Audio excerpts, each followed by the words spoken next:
Oh Deus, nós estamos diante da Tua palavra, Senhor Pai. Não há poderes naturais em nós, Senhor Deus. Todos os seres humanos têm capacidade, Senhor Pai, que têm capacidade auditiva, podem ouvir e entender as palavras que vão ser faladas no seu idioma, Senhor Pai. Mas nós sabemos que isso não é capaz de mudar, Senhor Deus, nenhum coração. Oh Deus, é como alguém morto ouvindo, sendo exposto a sons, cheiros, Senhor Pai. E, Senhor Deus, é como se nós sabemos que quando alguém morre, todas as coisas morrem, Senhor Deus. Não é que elas não existam, mas, Senhor Deus, para alguém que está morto, Senhor Pai, oh Deus, os cheiros já, Senhor Deus, não impressionam aquela pessoa ali morta, apesar de todos à sua volta serem impressionados. Oh Deus, as belezas, Senhor Deus, deste mundo, Senhor Pai, o céu, o mar, nenhuma dessas coisas pode impressionar quem está morto, Senhor Pai, porque para quem está morto, todas as belezas morreram, Senhor Deus. Todas as belezas olfativas, Senhor Pai, gustativas, todas as belezas do tato, Senhor Pai, oh Deus, sentirmos o vento na face, todas essas coisas, Senhor Pai, são totalmente, Senhor Pai, oh Deus, imperceptíveis para alguém morto. Não que elas não estejam lá, oh Deus, e assim é com o homem em relação a qualquer coisa espiritual. Ele está morto para ti, oh Deus, e só quando o coração está vivo, pela obra soberana das tuas mãos, todas essas coisas que são palavras, Senhor Pai, agrupadas num livro, se tornam, Senhor Pai, uma visão da tua glória. Nós queremos que seja, Senhor Pai, uma visão da Tua glória para todos os que estão ouvindo e que haja uma transformação, Senhor Pai, como a Tua palavra faz em todo o coração regenerado, e que cada um de nós se torne mais moldado, mais parecido com Teu Filho, por causa, Senhor Pai, da operação do Teu Espírito, através somente da Tua palavra. Então fale conosco esta manhã, em nome de Jesus. Amém, amém. Eu queria meditar em Gálatas 3:3. Eu acho que esse verso de Gálatas 3:3, todo dia que você acordar, você podia pensar em Gálatas 3:3. Não é difícil, né? Se você achar difícil, coloque em algum lugar no seu quarto onde você possa ver, não é? Coloque na sua geladeira, como às vezes fazem. Lá em casa tem um quadrozinho na geladeira, assim, na parede, onde você escreve todas as suas necessidades. Então, você necessita de todos os dias desse verso continuamente diante de você. Paulo diz assim, diz para todos nós, e é uma das coisas que nós já precisamos ouvir. Ele diz: sois assim insensatos, que tendo começado no Espírito, estejais agora vos aperfeiçoando na carne. Tendo começado no Espírito, estejais agora vos aperfeiçoando na carne. Ontem eu estava lendo uma reportagem que 70% das famílias de São Paulo estão endividadas. Nós estamos falando do estado mais rico do Brasil. 70%. As pessoas disseram, fique em casa, a economia nós vemos depois. Agora as pessoas que estão endividadas e que estão com dificuldades enormes, não tem a quem recorrer. Não pode procurar as pessoas que falaram isso para elas e dizer, e agora? Agora eu não tenho dinheiro para pagar as contas e para comprar o que eu preciso e para sustentar. E na Argentina a linha de pobreza subiu e a maior parte da população está abaixo da linha de pobreza. Na Argentina foi feito os maiores lockdowns do mundo, em tempo contínuo das pessoas assim. E hoje na Argentina você tem a maior quantidade de morte por milhão do mundo. Então falência é uma coisa terrível, não é? Ou desemprego, ou um subemprego, mas a falência é uma palavra que soa terrível. Na verdade, trata-se mais do que de uma palavra, não é? Eu diria, a palavra falência é uma expressão, ela significa fracasso, ela significa insolvência, ela significa incapacidade de pagar as suas dívidas. Talvez a palavra falência é uma expressão que fale da ruína financeira. Nem todo mundo volta depois da falência, ou de um momento assim, para o estágio que estava antes, ou às vezes leva anos, se é que vai voltar. Então, mesmo na nossa sociedade indulgente e permissiva, declarar falência ainda dá uma ideia de desgraça, uma ideia de vergonha. Não tem dinheiro para pagar as dívidas, não tem dinheiro para enfrentar a minha família com aquilo que é necessário. Você pode imaginar algum menino, alguma criança, você pode imaginar alguma criança no colégio se gabando para as outras crianças que seu pai faliu, que seu pai está sem condições de pagar as despesas. Você já viu? Você já foi criança, você já andou em colégio, já estudou, e você sabe como as crianças gostam de se gabar das coisas que tem. Você já viu alguém se gabando do que seu pai está falido? Então, no âmbito moral, a palavra falência tem uma conotação ainda pior do que no âmbito econômico. Não é? Dizer que alguém está moralmente falido é dizer que ele não possui nenhuma qualidade moral decente. Essa é uma pessoa falida moralmente. É como comparar a pessoa a qualquer ícone pior, não é? Que nós estabelecemos, como Hitler. E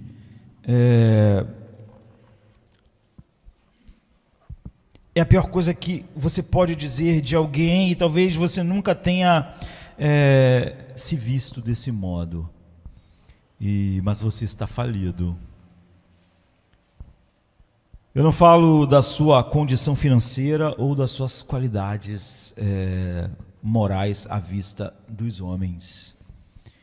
Eu falei que todos os dias nós temos que lembrar, Gálatas 3,3, não é difícil, né? Tendo começado pelo Espírito, vocês vão agora terminar na carne. Vocês acham que vão aperfeiçoar isso na carne? A graça de Deus, o Evangelho da graça, é uma das coisas mais difíceis de estar continuamente no coração das pessoas. Em Jardim da Luz, mesmo depois de décadas pregando sobre o Evangelho da graça, às vezes você vê as pessoas debatendo, conversando sobre mesmo vida cristã, e você ouve, você vê na internet, você vê, essa pessoa ela não compreendeu a graça, ou ela perdeu isso no meio do caminho sem perceber, como a igreja dos Gálatas. É por isso que perguntaram a Lutero por que ele pregava o Evangelho todas as semanas. Ele disse: porque vocês esquecem o Evangelho. Então, você está falido. Não falo da condição financeira ou das suas qualidades morais à vista dos homens. Você pode ser financeiramente sólido, como, sei lá, rocha de Gibraltar, né? E pode ser a pessoa mais íntegra que a tua comunidade acha, não é? E ainda assim você está falido. E eu também. E você e eu, todas as pessoas no mundo, estamos espiritualmente falidos. Na verdade, todas as pessoas que já existiram, todas, sem exceção, não é? Na verdade, com uma exceção de Jesus Cristo, todos os outros seres humanos nasceram e viveram nessa falência, não obstante o estado religioso e moral das pessoas, não obstante você olhar para alguém que parece estar numa situação melhor moralmente do que as outras, todas estiveram e estão espiritualmente falidas. Então considerem essa declaração de falência da pena do apóstolo Paulo, que diz assim, como está escrito: não há um justo, não há nenhum sequer, não há quem entenda, não há quem busque a Deus, todos se extraviaram, a uma se fizeram inúteis, não há quem faça o bem, não há nenhum sequer. Em Romanos 3, 10 e 12, eu disse, é muito fácil esquecer a graça de Deus, mesmo sendo exposto continuamente por décadas, como em Jardim da Luz, a graça de Deus. Ninguém é justo, ninguém que busque Deus, ninguém que faça o bem, nenhum sequer. Essa é a falência espiritual absoluta. Geralmente, quando uma empresa vai à falência, como várias, uma quantidade enorme, por exemplo, do setor de alimento no Brasil, fechou as portas para nunca mais abrir, milhares de empregos não retornarão. isso só num setor. Geralmente numa empresa falida, a companhia ainda possui alguns bens para vender, para pagar uma parte das suas dívidas quando você fale. Porém, nós não temos nenhum bem para vender. E nada que a gente possa entregar a Deus como pagamento parcial, porque alguém que faliu, ele declarou: não posso pagar minhas dívidas. Então agora os credores vão ter que receber o que puder, não é? Então a empresa às vezes tem bens para serem vendidos, tem imóveis, aquilo vai ser vendido, não vai ser suficiente para pagar os credores, mas vai pagar parte daquilo, mas nós não temos nenhum bem, não há, como Davi diz, não há nenhum bem em nós, nada que possamos entregar a Deus como pelo menos pagamento parcial da dívida. Até mesmo os nossos atos de justiça, diz Isaías, em Isaías 64:6, são como um trapo de imundícia. Nós não temos nada. Não é que nós falimos, nós podemos pagar uma partezinha mínima, porque nós temos algum bem. Paulo diz: na minha carne não habita bem nenhum. Nós somos espiritualmente incapacitados, temos uma dívida que não temos como pagar, não temos como pagar, não toda ela, não temos que pagar, não temos como pagar nenhuma parte dela. Então nós aprendemos que a salvação é um dom da graça de Deus, inteiramente pela graça soberana, mediante aquilo que ela opera em nós, nos dando fé e etc., e não de obras, para que ninguém de todos aqueles que Deus salva possa se gloriar, como está em Romanos 6:23, Efésios 2, 8 e 9. Nós então, se estamos em Cristo, renunciamos toda a confiança em qualquer suposta justiça própria. Não confiamos em nada que nós fazemos, não confiamos nem depois de convertidos em nada que fazemos, como algo que possa realmente ser algo dado a Deus, e nos voltamos tão somente pela fé, somente para Cristo, para a nossa aceitação diante de Deus. E nesse ato, se voltar para Deus em Cristo é a nossa declaração em essência da nossa completa falência espiritual. E nós declaramos realmente essa falência. O humanismo secular é exatamente o oposto da declaração de falência completa. E é por isso que ele tem muito lugar no meio cristão, porque pouco da graça de Deus realmente é compreendido. E aqueles que compreendem facilmente saem daquilo. E é isso que Paulo está dizendo aqui, e que nós temos que lembrar todos os dias. Ele diz: eu estou espantado, quão rápido vocês saíram da graça de Deus para um outro evangelho. Então, mesmo quando você está aí e diz assim: não, eu declaro que eu sou falido. Agora, que tipo de falência você declara? Que tipo de falência nós declaramos? Por que o legalismo e a justiça própria, como eu disse, mesmo no lugar onde você pode pregar isso continuamente durante décadas, igual aqui em Jardim da Luz, aí você vê as pessoas debatendo sobre a vida cristã, sobre a vida, e o que você ouve é legalismo. Por quê? Porque que tipo de falência nós declaramos, mesmo quando dizemos que somos falidos? No mundo financeiro existe a concordata, não é quando você declara uma falência temporária. Você diz que não há como você, num determinado período apenas, pagar as suas dívidas, mas que se os credores te derem tempo suficiente, você vai conseguir pagar, porque você vê solvência ainda na sua empresa. E se você tiver um respiro de um mês, de 6 meses, ou de 1 ano, em que todos os credores fiquem sem receber as suas dívidas, no final você poderá voltar a pagar a dívida. Você poderá vencer os seus problemas financeiros se te derem um espaço para respirar financeiramente. Então você pede concordata. para ter tempo para fazer isso e depois pagar. Mas a falência total, quando alguém declara falência e não a concordata, que seria uma falência temporária, é quando uma empresa esgotou todas as suas possibilidades. Ela está dizendo: se você me desse 1 ano, eu não conseguiria pagar. E se você me desse 5 anos, eu não vou pagar. Se me derem 10 anos, eu não vou pagar. Há uma insolvência, há uma completa incapacidade de pagar. Não agora, mas eu não vou conseguir nunca pagar. Ela não está apenas endividada. O seu futuro como empresa é inviável. É inviável. Então ela é forçada a liquidar os seus bens e a pagar os credores, que às vezes aceitam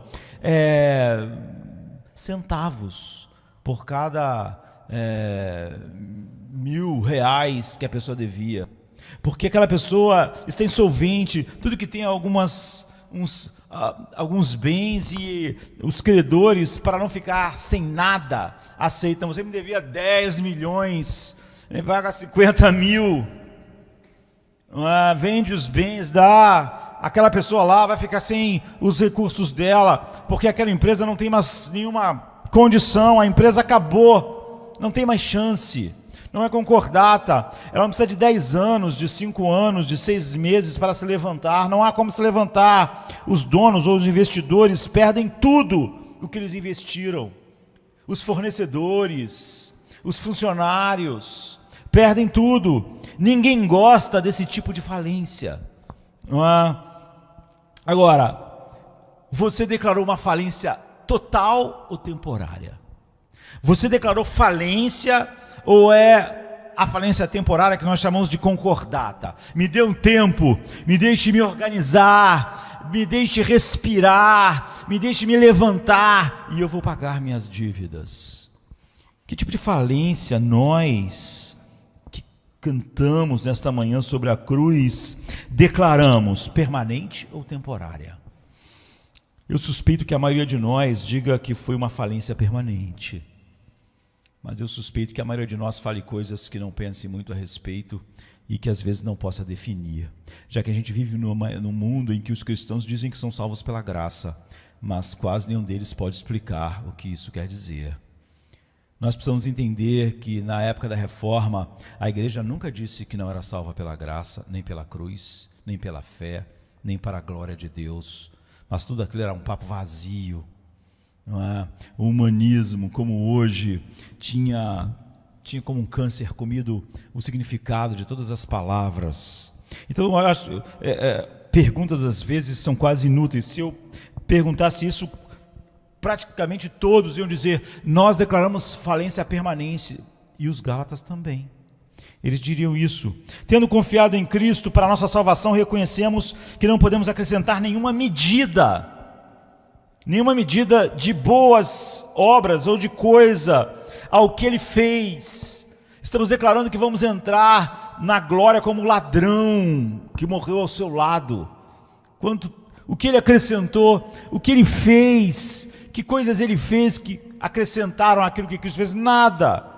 E se nós, depois de sermos chamados, vivemos 20 anos, 30 anos, 50 anos, e se nós somos tão laboriosos quanto o apóstolo Paulo, o que nós acrescentamos?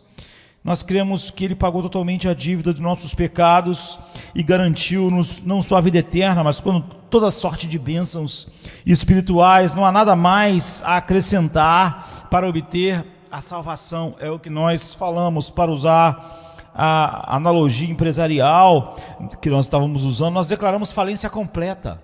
Nós não falamos que não poderíamos pagar agora, mas que daqui a um tempo nós poderíamos começar a pagar nossas dívidas. Nós falamos que não podemos pagar nunca, não podemos pagar nada. Na verdade, porém, a maioria de nós considera que se trata apenas de um pedido de concordata. E eu não vou nem dizer de grande parte do mundo evangélico que prega algo que é o oposto das doutrinas da graça de Deus, da graça salvadora, mas eu estou dizendo daqueles que dizem acreditar nisso. Na verdade, a maioria de nós considera que se trata de algo que é uma concordata. Nós confiamos unicamente em Cristo para a salvação, para não irmos para o inferno. mas sutil e inconscientemente nós revertemos um relacionamento de obras com Deus na vida cristã. Era o que os Gálatas estavam fazendo. Nós reconhecemos que os nossos melhores esforços não podem nos levar ao céu, não podem, mas nós achamos que eles merecem as bênçãos que nós recebemos de Deus na vida. Que na nossa vida cotidiana, nós estamos fazendo coisas que merecem que Deus nos dê aquilo. Depois de nos convertermos, nós começamos a deixar de lado os pecados mais escabrosos, e começamos a ser membros de uma igreja, sustentar a obra de Deus no mundo com nossos recursos financeiros, quem sabe, enfim, todas as coisas que nós estamos ativos como devíamos estar, e nós vimos mudanças positivas no nosso estilo de vida e começamos a nos sentir bem conosco mesmo e com as coisas que estão acontecendo em nossa vida, e estamos prontos para sair da falência, como uma empresa que precisou daquele tempo para dar uma recuperada e vai recuperando sua saúde financeira, e chega uma hora que ela diz: vai acabar com o concordata, agora eu posso começar a pagar de novo, até saldar a dívida. Então nós estamos prontos para sair da falência e assumir o pagamento da nossa própria vida cristã. E nós achamos que foi totalmente pela graça não irmos para o inferno, mas a nossa vida cristã não. Então chega o dia em que espiritualmente nós caímos com a cara no chão, não é? A Bíblia está cheia de histórias assim, como Abraão caiu com a cara no chão, como na quinta-feira nós estávamos vendo Noé caiu com a cara no chão, e Davi, e Pedro, e os homens, todos os homens. E nós voltamos a cometer aquilo que achamos que já tínhamos superado totalmente, ou o que é mais sutil, deixamos de fazer o que devíamos, porque nós sabemos que o pecado na nossa vida não é só fazer o que desonra a Deus, mas é não fazer tudo o que o honra. E porque achamos que agora podemos nos valer por nós mesmos, que estamos pagando o nosso próprio crescimento, nosso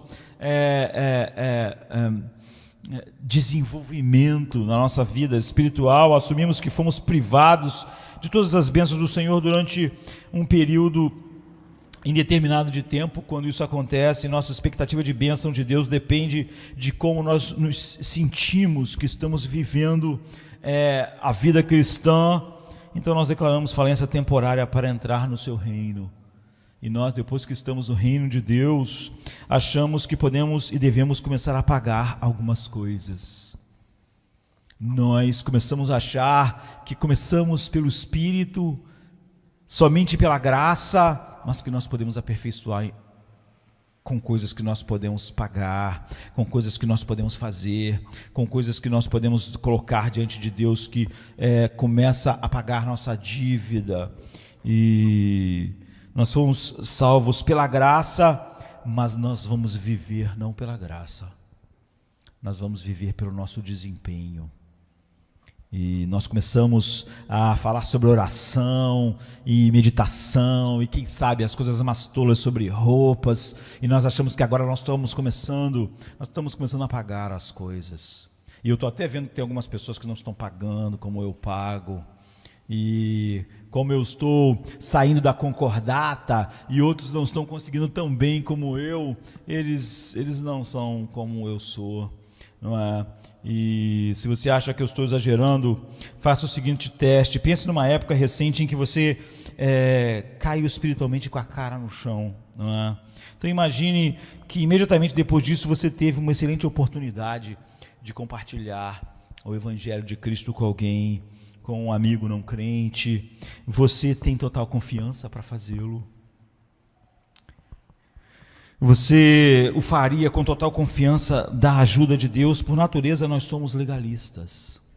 Ninguém precisa ensinar ninguém a ser legalista. É por isso que grande parte da igreja é legalista. é igual ao humanista secular. Ninguém precisa convencer as pessoas que o humanismo secular é bom. O homem já nasceu assim. O primeiro humanista é uma serpente. Vocês serão como deuses. Por natureza somos legalistas, ou seja, pensamos que determinado comportamento pode fazer merecer de Deus alguma coisa. E às vezes, nós que falávamos que fomos salvos totalmente pela graça, achamos que a vida cristã vai acumulando esses merecimentos. Eu oro tanto, eu faço isso, eu faço aquilo outro, eu leio a palavra, eu estudo, eu tô adquirindo pontos.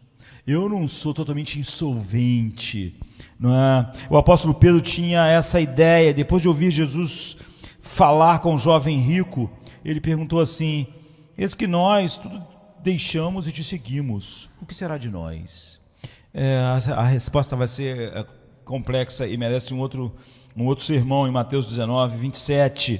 Mas você vê que Pedro já estava somando pontos, não é? Ele viu que ele disse para o jovem, mas ele disse: e nós? Nós fizemos muitas coisas. Qual é o nível de recompensa que nós já estamos? Então, não somente nós somos legalistas por natureza, como também a nossa cultura cristã reforça a nossa atitude. Por isso eu disse que todo dia você devia acordar e ler Gálatas 3:3. Por acaso, tendo começado pelo Espírito, vocês acham que vão aperfeiçoar na carne? Vocês acham que a graça era só a entrada? Ou a graça te garante o céu? E que a graça não é o que opera a vida? Nós somos exortados, é óbvio, a fazer o que estamos fazendo hoje, estarmos juntos no culto comunitário e ter momentos a sós, diários com Deus, com a palavra de Deus, em meditação, estudar a Bíblia, orar e a memorizar as Escrituras e a testemunhar aos nossos vizinhos e sermos mantenedores do reino de Deus no mundo. Isso tudo é a nossa realidade. Todas essas atividades são importantes e estão na vida dos verdadeiros cristãos. Ninguém diz isso, mas tem-se a impressão de que é melhor fazer essas coisas, ou então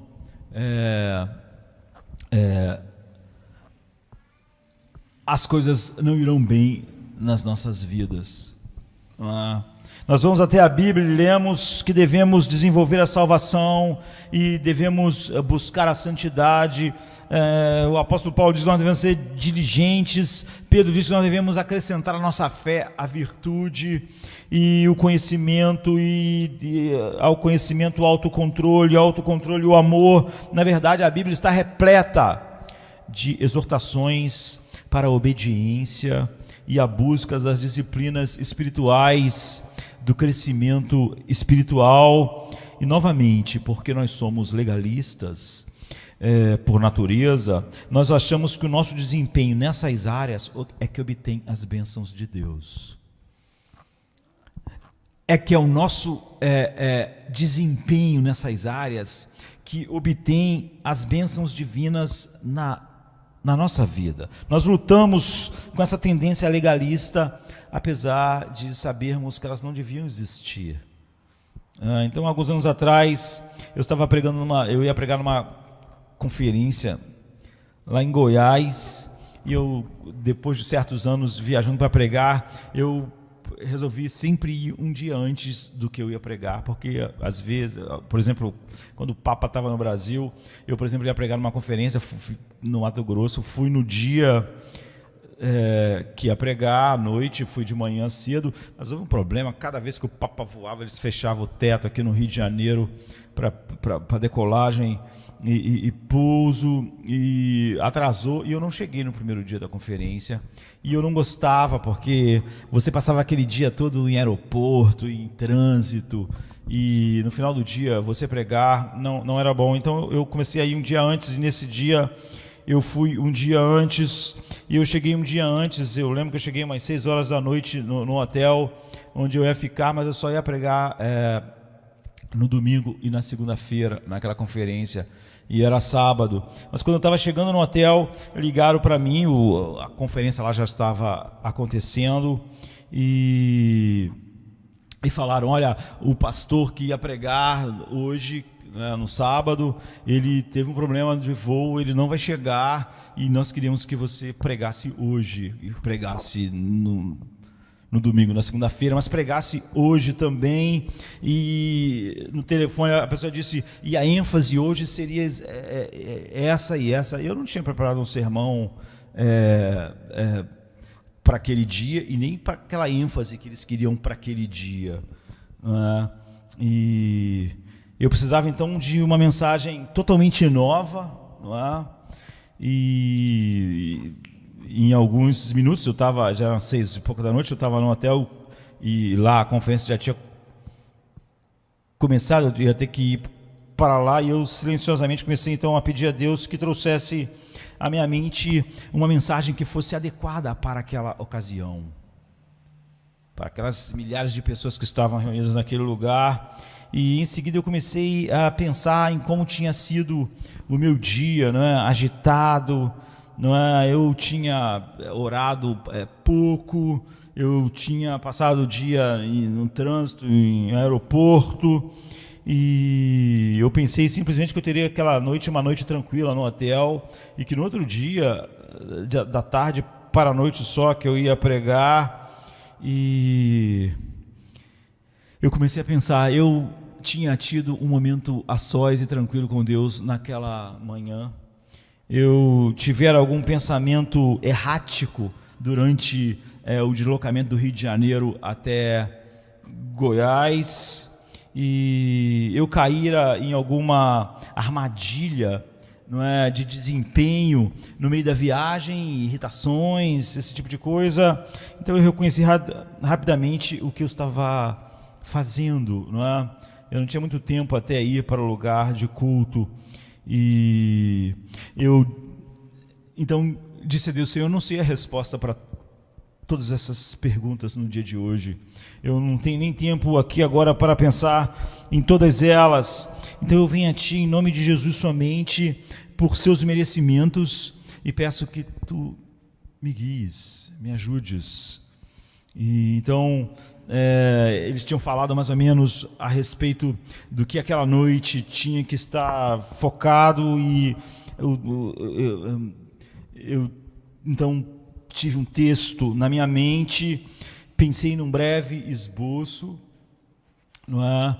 E então eu cheguei rapidamente naquele lugar, alguém veio me buscar, e eu tive que ir preparando o sermão enquanto eu pregava apenas aqueles pontos que eu coloquei na minha mente. E foi tudo bem, Deus respondeu a minha oração. Por que Deus respondeu a minha oração? Porque eu guardara uma hora silenciosa naquela manhã, porque eu cumprira todas as disciplinas espirituais do dia, naquele dia em que eu tinha viajado. Foi porque eu não permiti que naquele dia nenhum pensamento pecaminoso entrasse na minha mente durante o deslocamento e os problemas do deslocamento. Não, Deus respondeu a minha oração por uma única razão. Uma única razão. Jesus Cristo comprou a resposta daquela oração há 2000 anos atrás. Deus respondeu tão somente com base na sua graça. Não com base do meu desempenho naquele dia. Não porque eu merecia ou desmerecia a resposta de Deus naquele instante. Quando eu me preparo, e todas as disciplinas espirituais na nossa vida, elas não são meritórias.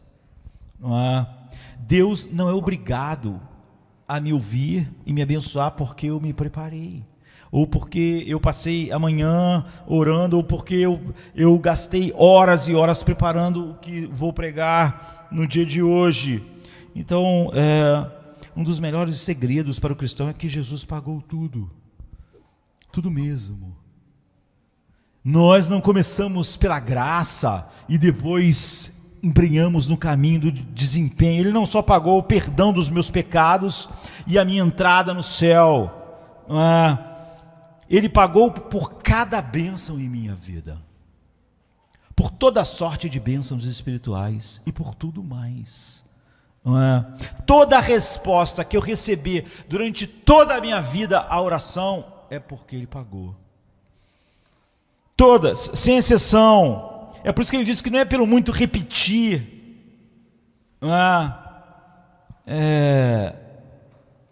Jesus comprou todas as coisas que compõem a minha vida, do início ao fim. E porque esse é um segredo tão bem guardado? Em primeiro lugar, porque temos medo dessa verdade. Temos medo de dizer até para nós mesmos que não precisamos mais nos esforçar com a ideia de que precisamos pagar algo em nossa jornada para o céu. Nós temos medo de que, se nós crermos nisso, vamos relaxar com os nossos deveres cristãos. Temos medo de que, se naquele dia eu tive que pregar pensando no esboço rápido em minha mente, não olhando para aquele dia, pensando se eu tinha passado horas pela manhã, orando e etc., que então agora esse ia ser o padrão pelo qual eu ia viver. Mas isso tudo, as pessoas têm medo porque elas são legalistas, porque não é o amor de Cristo que as constrange, é o rolo compressor do desempenho. Porém, a questão mais profunda é que realmente nós não acreditamos que estamos falidos. Nós realmente acreditamos que Deus nos responde à oração, nos abençoa e faz qualquer coisa por algo que a gente faz. Nós realmente acreditamos que nós não podíamos nunca chegar ao céu sem Cristo fazer o que Ele fez, mas que nós não estávamos completamente falidos, mas era uma concordata. Agora nós começamos assim, pelo Espírito, pela graça, mas nós podemos aperfeiçoar na carne, e nós começamos a pensar na nossa vida espiritual, no nosso crescimento espiritual, e começamos a pensar nas coisas que a gente faz, e nós achamos que nós somos mais espirituais que as outras pessoas, exatamente porque não achamos que somos totalmente espiritualmente falidos e estamos fazendo melhores investimentos do que elas. Mas agora nós estamos tentando pagar a nossa própria entrada pelo nosso desempenho. E quando eu recebo algo de Deus, eu acredito que é pelo meu desempenho, tanto na vida espiritual quanto na vida comum. Quando eu recebo um emprego, quando eu recebo mais dinheiro, quando eu tenho saúde, eu acredito que eu estou recebendo aquilo por causa do meu desempenho. E é por isso que eu acho que, se alguém não está tendo a mesma saúde, as mesmas coisas, ela não está fazendo o que eu estou fazendo. Nós declaramos apenas falência temporária. Agora nós queremos viver numa mistura de que aquilo que eu faço compra as coisas que Deus faz. Não ir para o inferno, tudo bem, eu nunca poderia fazer nada, eu não poderia nunca chegar até o céu e não ir para o inferno se não fosse o que Cristo fez. Mas muitas coisas na minha vida dependem do que eu faço. Muito do meu crescimento espiritual é quantas horas eu oro, quanto tempo eu leio a Bíblia. É óbvio que ler a Bíblia, orar para mim, é uma evidência de que eu declarei concordata. Eu acho que agora eu estou cada vez ficando menos insolvente e estou pagando algumas coisas, e agora eu estou recebendo coisas que dizem respeito a mim mesmo, aquilo que eu faço. A experiência cristã total é descrita muitas vezes em 3 fases distintas: justificação, não é? Santificação e glorificação. E justificação, nós somos declarados justos somente diante de Deus pela fé em Jesus Cristo, e é um acontecimento que é algo que aconteceu em determinado momento. Nós somos declarados justos, não é? Aconteceu num ponto no tempo, e foi quando na nossa vida nós fomos salvos. É a experiência de Efésios 2:8, porque pela graça sois salvos, por meio da fé, isso não vem de vós, é dom de Deus, maravilha. Mas a santificação é o nosso crescimento à semelhança de Cristo. Nós contemplamos a glória de Deus na face de Cristo e vamos crescendo de um grau de glória para outro grau de glória, ou seja, em semelhança a Cristo. É uma experiência progressiva que cobre toda a nossa vida cristã, do momento que nós somos regenerados até a glorificação. E a glorificação ocorre quando nós deixamos esta vida para estar com Cristo. Na verdade, a glorificação alcança o pleno cumprimento na ressurreição. Claro, mas mesmo agora, enquanto a ressurreição não acontece, a Bíblia diz em Hebreus 12, 23, espírito dos justos aperfeiçoados. Apesar da glorificação mesmo, você tem um corpo como o de Cristo, não é só na ressurreição. Mas mesmo agora, aqueles que morreram no Senhor, são espíritos dos justos aperfeiçoados. Todo crente verdadeiro concorda que a justificação é pela graça, mediante a fé, não vem de vós, de nós, é dom de Deus. E se pararmos para pensar nisso, nós concordamos que a glorificação também. É unicamente pela graça de Deus que nós vamos receber corpos glorificados, como o de Cristo. Jesus comprou para nós não só o perdão dos pecados, justificação, mas Ele também comprou para nós a ressurreição, um corpo glorioso e a eternidade, porém a santificação. Não, toda a experiência cristã entre a justificação e a glorificação é outra história. Não. No melhor dos casos, a vida cristã é vista como uma mistura de desempenho pessoal e a graça de Deus. Não é que nós tenhamos conscientemente separado isso na nossa mente e dividido isso e elaborado assim, e concluímos que a nossa relação com Deus é assim. As pessoas, os Gálatas, não pensaram assim, mas é o que eles fizeram. Por exemplo, seja baseada 50% no nosso desempenho e 50% naquilo que Deus está fazendo, na graça. Pelo contrário, nós não elaboramos as coisas assim claras. É uma presunção subconsciente advindo do legalismo inato do coração do homem, reforçado e alimentado pela nossa cultura que nós vivemos. E respiramos o humanismo, e assim a nossa visão da vida cristã poderia ser ilustrada pela seguinte linha do tempo: justificação totalmente pela graça, vida cristã baseada no nosso desempenho, e glorificação baseado totalmente na graça. De acordo com essa ilustração, o nosso conceito de vida cristã é uma sequência: graça, obra, graça. E a tese principal porém, que a ilustração deve ser como segue, ou seja, toda a vida cristã é baseada na graça. Não há nenhuma parte dela que não é baseada na graça. É isso que Paulo estava falando para eles. Como vocês podem ter começado, ó insensatos Gálatas, como vocês podem ter começado no Espírito, na graça, e querem desenvolver isso na carne? Não existe nenhuma parte que a carne faça nisso. A graça é tudo na justificação, a graça é tudo na santificação, e a graça é tudo na glorificação. A graça é tudo o tempo todo. Ou seja, toda a vida cristã é baseada, do começo ao fim, no que Cristo fez, no que Ele comprou. Toda sorte de bênçãos espirituais, não da justificação, não da glorificação, mas de toda a vida. Justificação é baseada na graça, a vida cristã é baseada na graça, a glorificação é baseada na graça. Nós não estamos mais debaixo da lei, em nenhum momento. Então vamos voltar à analogia da falência. Por mais arrasadora que seja a falência total, existe um lado bom na falência total, não é? O empresário torturado está finalmente livre. Ele pode ter tristeza, não pagou as dívidas, mas ele não deve mais nada a ninguém. Foi declarada a falência, foi vendido o espólio lá, acabou. Os credores aceitaram que aquilo ali é um negócio acabado. Você devia 1 milhão para eles receberam 100 mil e era aquilo ou nada. E aquele homem falido, totalmente falido, pelo menos ele não deve mais, acabou, não é? Suas dívidas não foram totalmente pagas, mas pelo menos elas foram canceladas. Pelo menos um juiz e a justiça disse: acabou, não vai haver pagamento nenhum mais, cada um já pegou o que podia, não há mais essa pessoa não pagou as dívidas, mas as dívidas foram canceladas.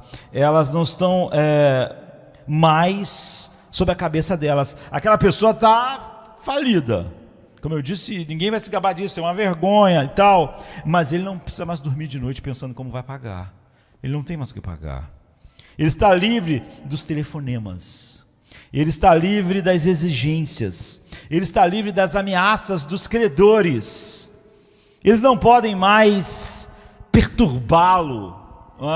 Esse empresário, ele pode estar totalmente humilhado e nunca mais ter uma empresa, e ele não tem mais nada, perdeu os bens, a casa, perdeu as coisas, mas ele está livre, pelo menos. Pelo menos ele não recebe mais toda a perturbação do endividado. Enquanto isso, o empresário que pediu concordata, ele está lutando para fazer as coisas darem certo. Ele recebeu 6 meses, ele recebeu 1 ano, ele recebeu 2 anos, mas ele vai ter que pagar. E agora ele está trabalhando como um louco. E agora que ele recebeu 2 anos sem fazer os pagamentos para se reerguer, ele tem 2 anos para se reerguer.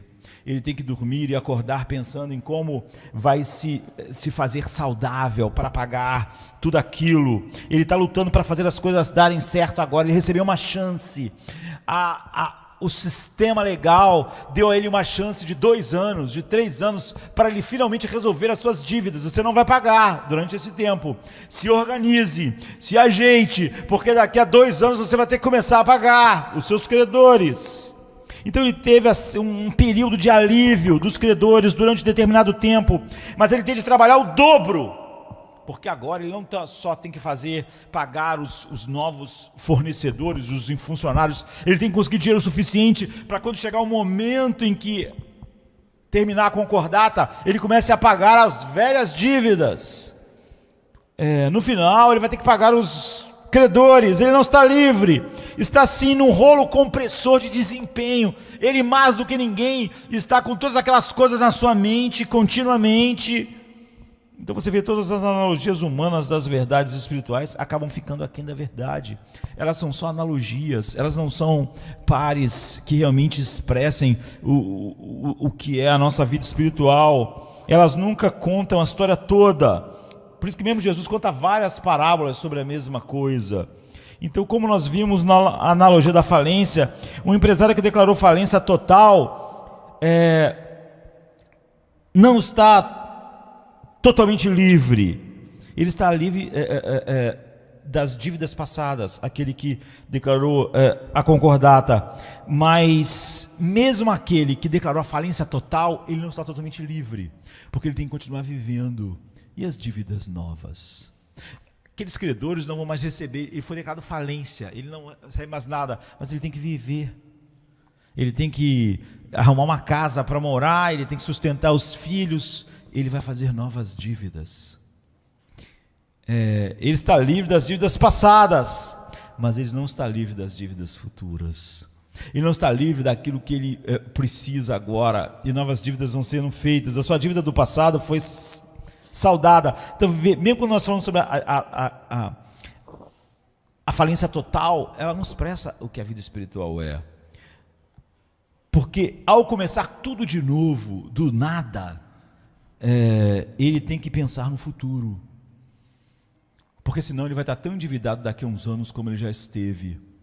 E no mundo dos negócios, na verdade, não existe falência permanente no sentido de liberdade quanto ao futuro. Nenhum juiz vai dizer assim: você faliu, você está acabado, você foi um fracasso, então nós cancelamos sua dívida, você não pagou quase nada e elas foram canceladas. E agora, como você é um fracasso, a gente não vai cobrar mais nenhuma dívida tua no futuro, porque você é um fracasso mesmo e você vai fracassar de novo, e as suas dívidas todas vão ser canceladas. Não. Tudo que uma falência total, e a gente nem está falando mais de concordata, faz é dizer: zerou. Agora, cuidado para você não ficar todo endividado novamente. Porém, as boas novas da Bíblia são que no reino espiritual existe uma falência permanente, total. Diferente da falência na vida empresarial, esta é muito melhor em 2 aspectos significativos. Em primeiro lugar, no mundo dos negócios, as dívidas da empresa permanecem permanentemente falida, elas nunca foram pagas. Aquela pessoa que aceitou só os seus 100 mil, que você devia 1 milhão, nunca vai esquecer que você deu um prejuízo enorme a ela. Aqueles funcionários que tinham que receber tanto, mas receberam só um pouquinho, eles nunca vão esquecer, não é? Porque você nunca pagou suas dívidas de verdade. Elas foram só canceladas, mas as dívidas mesmo, as pessoas lesadas, elas sabem que você deve.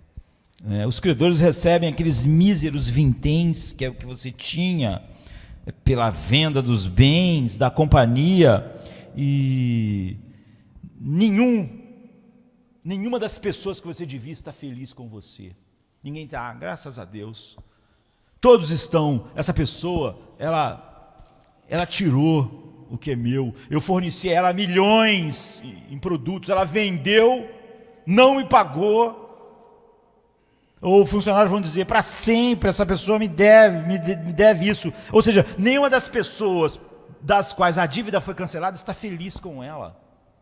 Às vezes milhares de pessoas não estão felizes com ela. Se for consciencioso, o empresário se sente o quê? Culpado. Porque ele não tem dívida nenhuma mais, elas foram canceladas.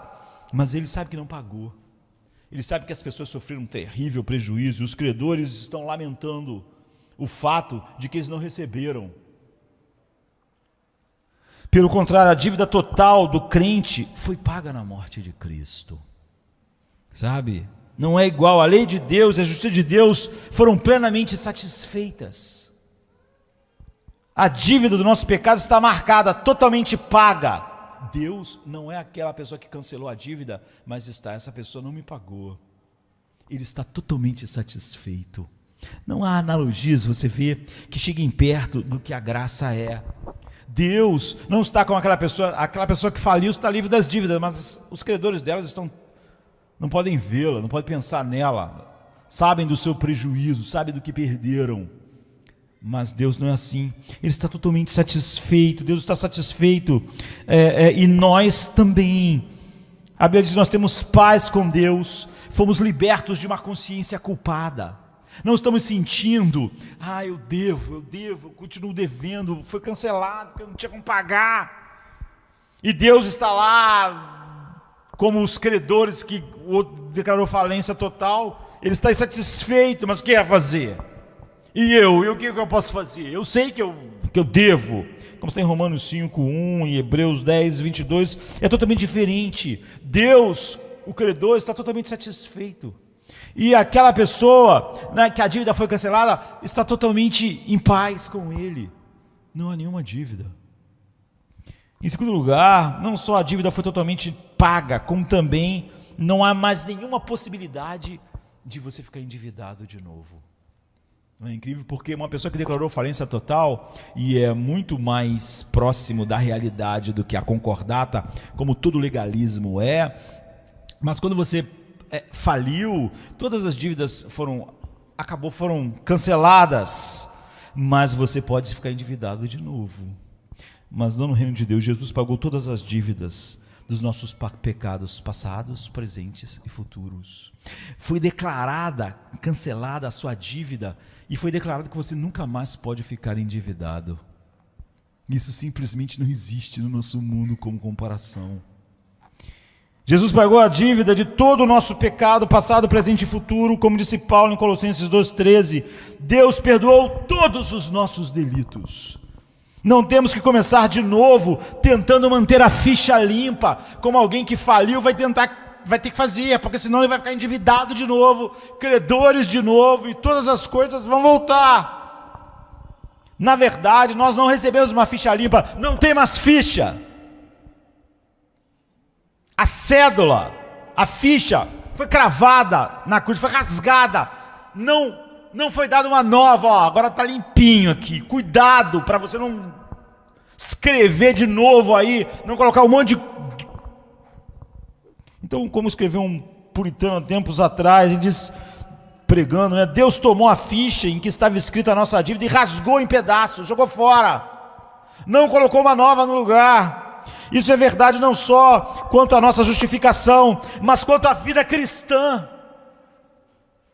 Deus não está marcando pontos no final do dia. Ganhou tantos pontos, ele orou um pouco menos hoje, a gente tira pontos aqui sabe? Dando e negando bênçãos de acordo com os nossos pontos. A conta foi totalmente paga por Cristo. Muitas vezes nós perdemos de vista esse aspecto do Evangelho e achamos que podemos aperfeiçoar a carne, que começou pela graça. Nós somos levados pela graça ao reino de Deus. Ele nos tirou do império das trevas e nos levou para o reino do Filho do seu amor. Quando nós estávamos mortos em delitos e pecado, Ele nos ressuscitou juntamente com Cristo. Nós somos santificados pela graça. Nós recebemos as bênçãos temporais e espirituais pela graça. É por isso que nós nunca falamos como Nabucodonosor: ó, a casa que eu comprei, ó, o dinheiro que eu ganho. Eu não ganho nada, eu recebo todas as coisas, eu sei que todas as coisas da minha vida fluem da graça de Deus. Não importa o que aconteça, sempre, o apóstolo Paulo diz, eu sofri mais do que todo mundo, então eu fui mais longe, contudo não a graça de Deus comigo. Nada disso é meritório, nada disso escreveu alguma coisa na minha conta. Deus não tem que me ouvir amanhã por causa dessas coisas. Não era para marcar pontos que eu estava fazendo isso. Eu estava sendo constrangido pelo amor. Eu estava sendo impulsionado por todas as bênçãos espirituais compradas na cruz. Nós recebemos força para suportar tribulações pela graça. Nós recebemos um coração para amar, ler, meditar na palavra de Deus pela graça. Nós recebemos um coração que obedece pela graça. Eu lhes darei um novo coração para que me obedeçam. Obedecer agora a Deus não está marcando pontos para mim. É aquilo que Cristo fez. Nunca mais eu aperfeiçoo nada na carne.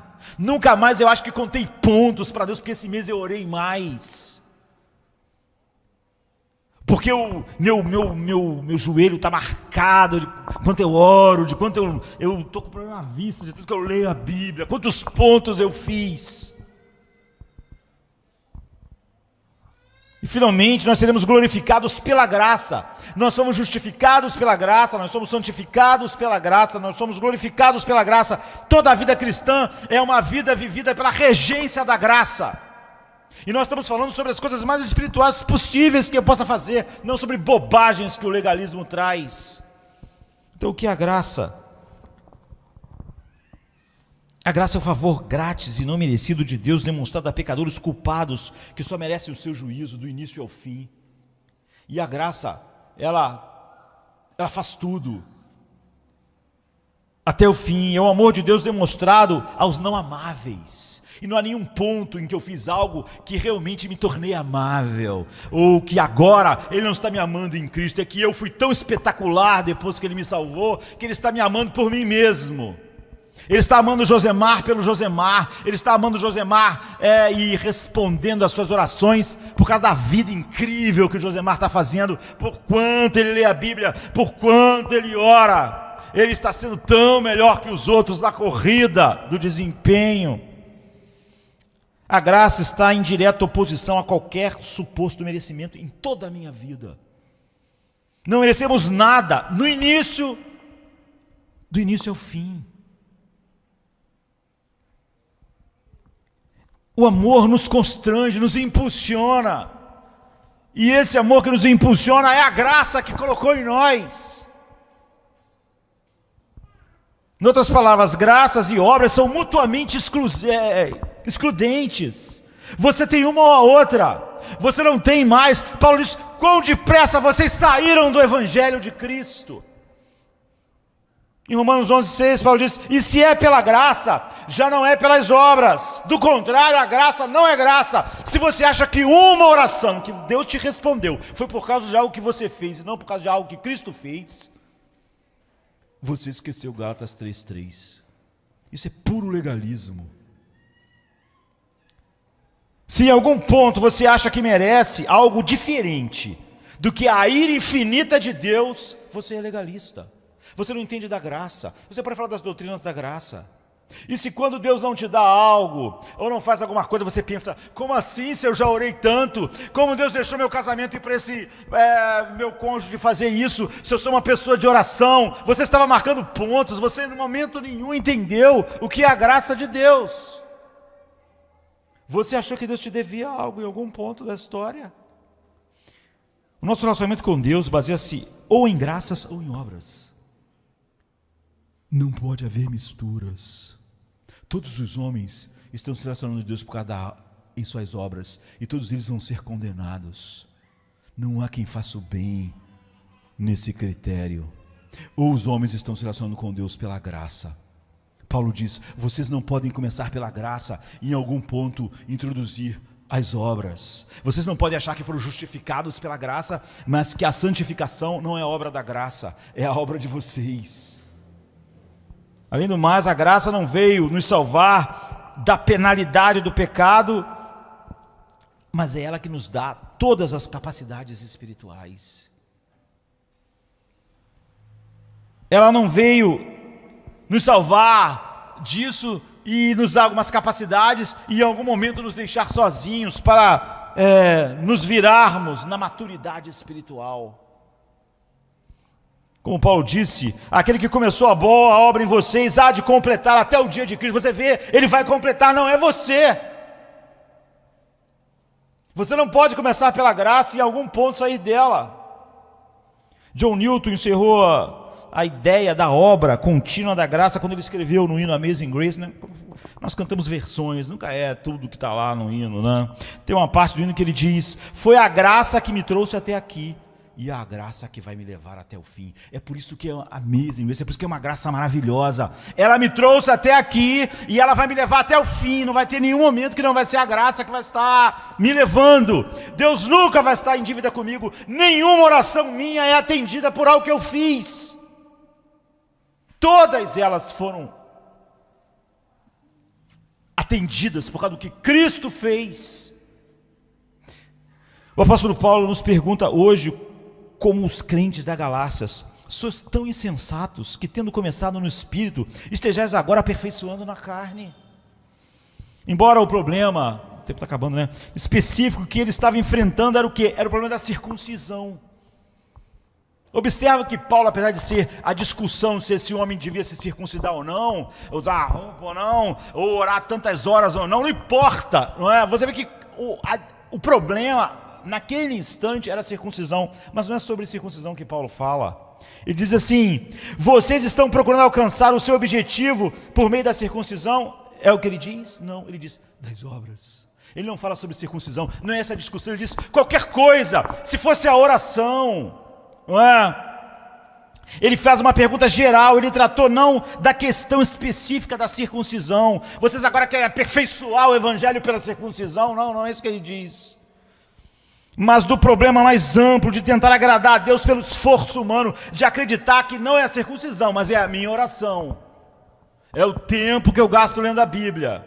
É porque eu deixei de fazer coisa que os outros não estão fazendo. É porque eu estou usando um tipo de roupa, porque eu estou deixando de fazer isso ou aquilo que outros estão fazendo. Qualquer esforço, mesmo boas atividades cristãs e disciplinas feitas pelo espírito legalista, pode ser o quê? O dia inteiro orando. Se no final eu acho que Deus me deve alguma coisa, ou que alguma bênção que eu recebi foi pela quantidade de tempo que eu passei orando, foi isso que me impulsionou a orar. Você está tentando aperfeiçoar na carne o que o Espírito começou. Você acha realmente que se o homem passasse a vida inteira de joelhos, ele não iria para o inferno? Ele não estaria debaixo da ira infinita de Deus? E você acha que, tendo sido tirado debaixo da ira de Deus, isso vai realmente ser algo que pode ser oferecido a Deus como complemento do que Cristo fez? Mesmo as boas atividades mais espirituais que você imaginar, ou as atividades de bondade para com os outros, deixa o homem exatamente no mesmo lugar. Isso é puro legalismo, isso é um câncer. Como eu disse, você pode pregar sermões sobre a graça durante décadas numa igreja e ver as pessoas às vezes conversando pela internet, debatendo em grupos, e elas estão falando sobre o oposto da graça. Às vezes o apóstolo Paulo parece usar a graça de Deus e o merecimento de Cristo quase como sinônimos. Como eu faço aqui, por exemplo, ele disse: eu, Paulo, vos digo que se vos deixar de circuncidar, Cristo de nada mais aproveitará para vocês. De novo eu testifico a todo homem que se deixa circuncidar, que está obrigado a guardar toda a lei. Você acha que é pela obra, qualquer obra que seja, então você está agora tendo que fazer tudo. Cristo pagou tudo, ou você vai ter que pagar tudo. Você não pode entrar nesse negócio de 90, 10%, 99, 1%. Cristo de nada vos aproveitará, é inútil Cristo. Uma gota de legalismo torna Cristo inútil para você, inútil. Você acha que a sua oração completou algo de Cristo? O evangelho é inútil para você. É o que ele está dizendo.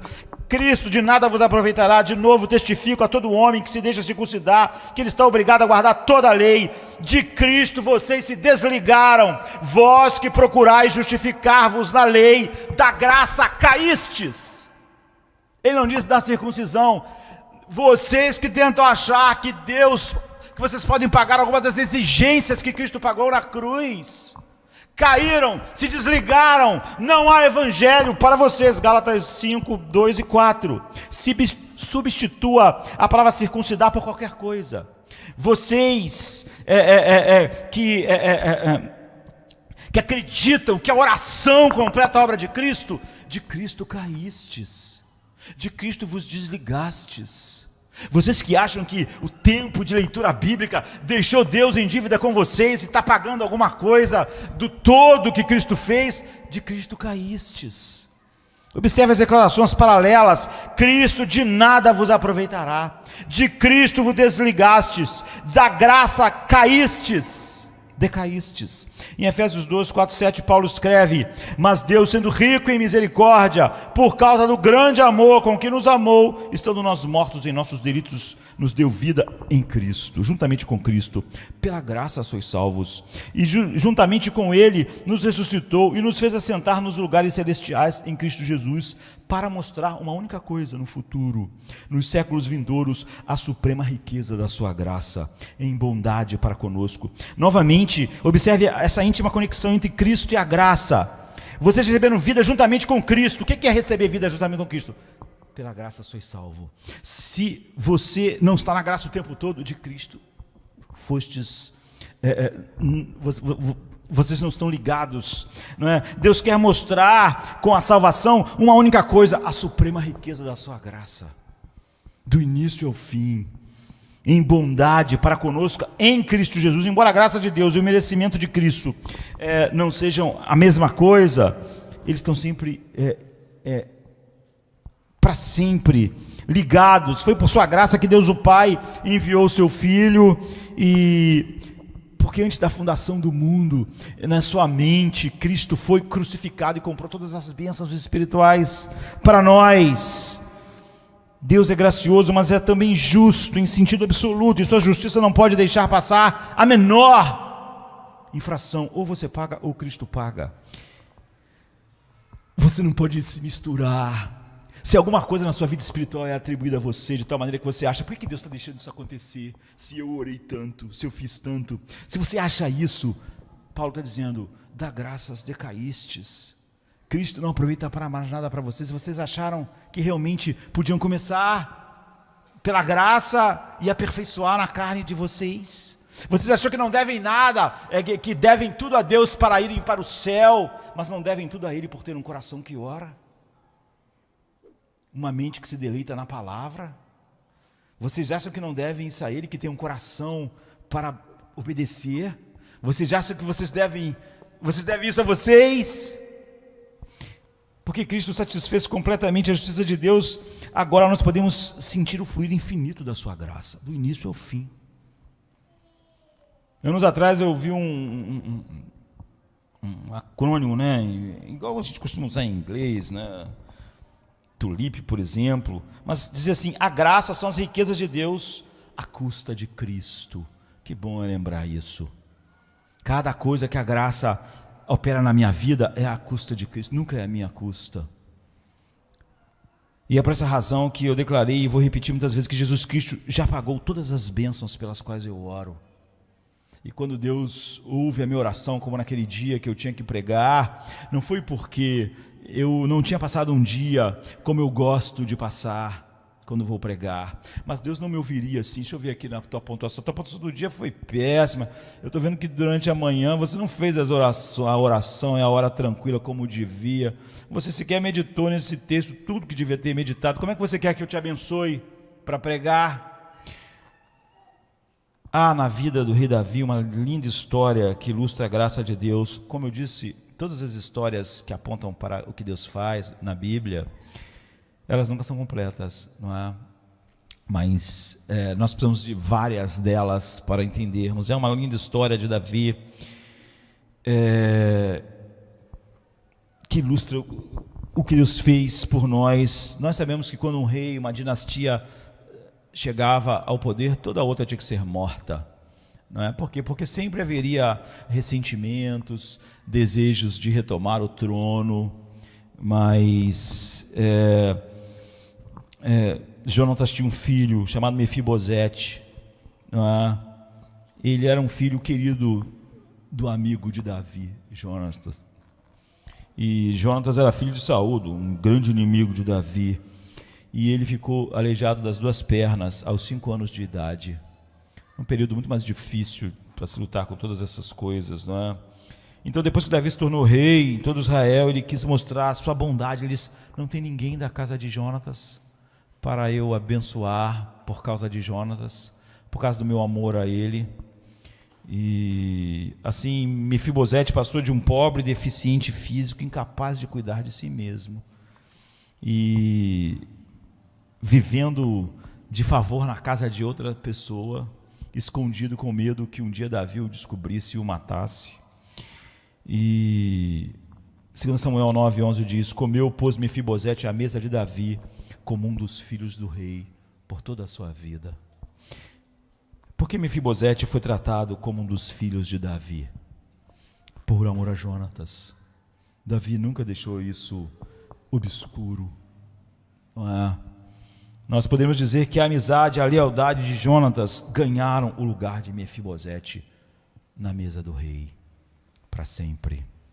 Mefibosete era coxo e pobre, e ele incapaz de melhorar a sua condição. Não é que Mefibosete, depois que fosse aceito por Davi, ia se tornar um cara cada vez melhor, ia começar a fazer uns exercícios, umas fisioterapias, ia se tornar um grande guerreiro, e finalmente Mefibosete ia poder dar a Davi algo em troca. Ele não poderia dar nada em troca a Davi, ele não ia melhorar, e ele seria para sempre totalmente dependente de Davi, da benevolência do rei e de outras pessoas. É isso que ilustra a mim e a você. Nós fomos aleijados, nascemos aleijados pelo pecado, incapazes de nos ajudar, e na sua graça infinita, Davi ilustra o que Deus fez por nós por causa de Cristo. Assim como Mefibosete foi levado a um lugar, à mesa do rei, tão somente por amor a Jonatas, você e eu estamos no lugar dos filhos de Deus, só por causa do seu amor ao seu Filho. Em Cristo Ele nos amou e nos predestinou para sermos conforme a imagem do seu Filho. Nós nos sentamos à mesa do rei, e naqueles dias se sentar à mesa do rei envolvia não apenas comer, não é? Mas todos os privilégios. Do mesmo modo que a salvação de Deus por amor a Cristo traz embutida todas as bênçãos espirituais, um coração que o ama, um coração que deseja orar e estar em comunhão com Ele, um coração que deseja obedecê-lo, mas não só para a eternidade, como também para cada instante da vida presente. Como que enfatizando o privilégio especial de Mefibosete, o autor inspirado da Bíblia menciona 4 vezes no único capítulo que Mefibosete comia à mesa do rei. Em 2 Samuel 9, 7, 10, 11 e 13. E todas as vezes diz que ele sempre estava à mesa do rei, continuamente à mesa do rei. Mas o relato começa e termina com a declaração que Mefibosete era aleijado das 2 pernas. No versículo 3 e no 13, começa dizendo isso e termina dizendo isso. Mefibosete nunca deixou a sua condição de deficiente. Ele nunca atingiu uma condição de poder de um dia deixar a mesa do rei e andar com suas próprias pernas e viver a sua vida pelas suas próprias capacidades. Nem nós. Dependemos do rei do início ao fim.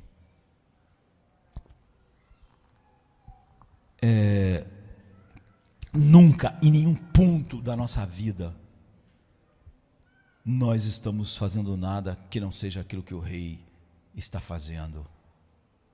O rei nunca nos deve nada. Quando Absalão deu um golpe de estado no seu pai, quando Davi subiu o Monte das Oliveiras chorando descalço, Mefibosete não ficou do lado de Davi. Não ficou. Esse homem que foi tratado dessa maneira maravilhosa, não ficou do lado de Davi. Ele foi ficando, como quem não quer nada, do lado de Absalão. Mas nós sabemos que tempos depois Davi voltou. E agora? E Mefibosete? E o filho aleijado de Jonatas? Qual seria o destino dele? Ele inventou uma desculpa. Ele disse: você sabe, eu sou aleijado, ninguém quis me levar e eu não pude ir. A Bíblia deixa claro que Davi sabia que era mentira.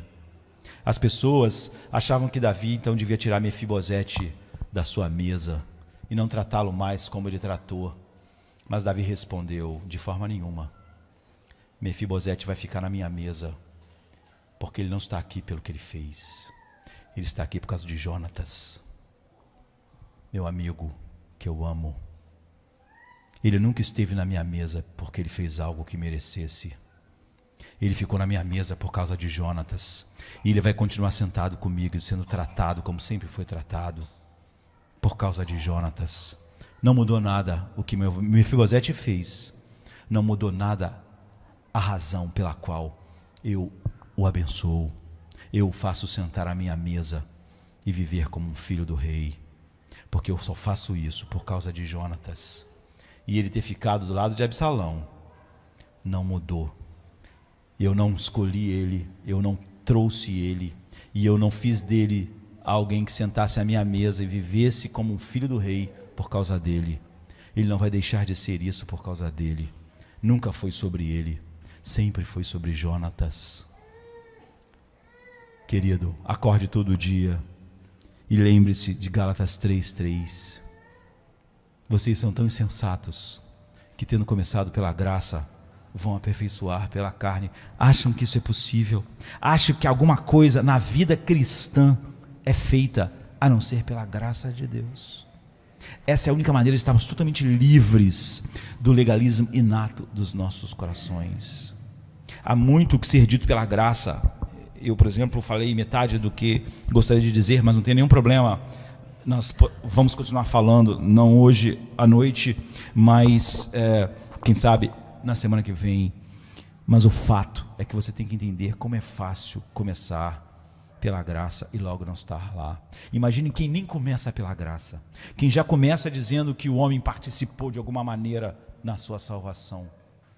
E muitas pessoas dizem que isso não é central. Isso é o Evangelho. Da graça caíste, de Cristo estáis separados. Você pode pegar, quando Paulo vai falar sobre isso, como nós vimos, ele não fala mais sobre circuncisão, ele fala sobre qualquer coisa, pode colocar qualquer coisa lá, a coisa mais espiritual que você achar. Você acha que realmente vai completar a sua vida porque você lê muito a Bíblia? É isso que você acha? Que agora isso é os seus pontos, é o que você faz? Você não lê muito a Bíblia porque ganhou um coração para amar a verdade de Deus pela graça? De tal maneira que tudo é graça e você não merece nada como nunca mereceu. E é assim do início ao fim. Você não pode cantar com John Newton: a graça me trouxe até aqui e a graça vai me levar até o fim. E nunca haverá nenhum pontinho. Mas também não há nenhuma dívida. Não é como o cara que faliu, foi cancelada a dívida.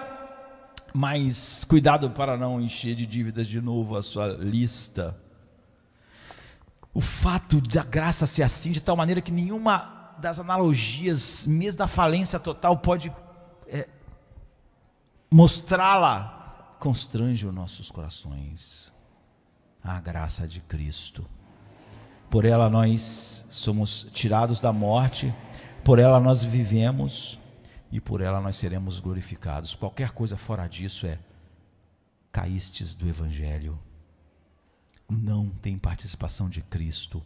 Agora, se vocês não estão em Cristo, cumpram perfeitamente a lei de Deus e façam o que é impossível, resolvam toda a dívida passada, ou seja, estejam para sempre debaixo da sua ira, ou atribuam e vivam pela graça e pela graça somente.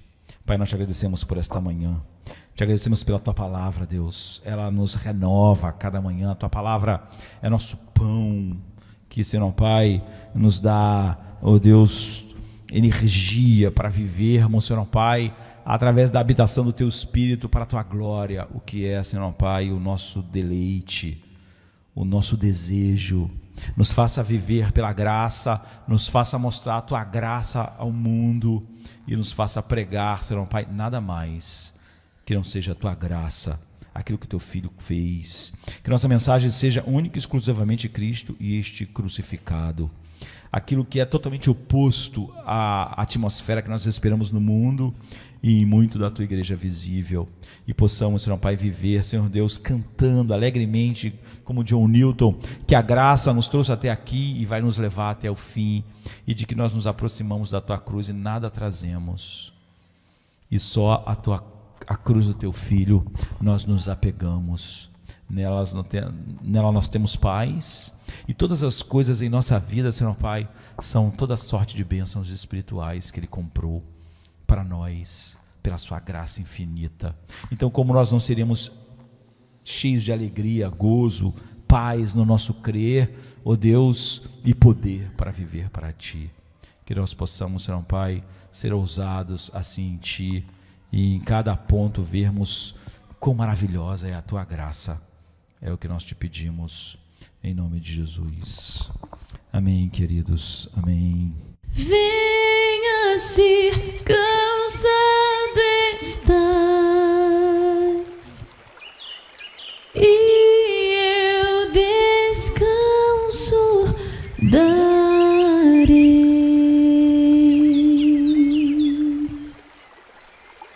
Tu descansarás.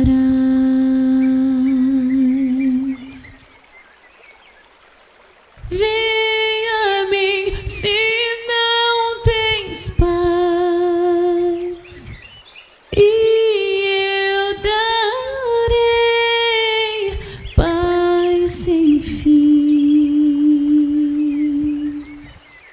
Terás paz sem fim. O meu jugo é leve, o meu fardo graça dá. Tome tua cruz, te darei a paz.